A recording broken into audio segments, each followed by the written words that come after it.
Já, ég að tala Deadpool og Wolverine. Já, hún græði hvað, 1.338 milljónir. Sturla tölur. En hún var hins vegar gerð fyrir miklu meiri pening. Vissulega.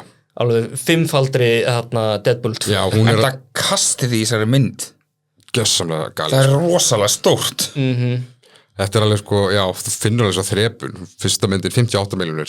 Önnur myndin, hún var alveg svona tiltölulega modest budget eða ekki.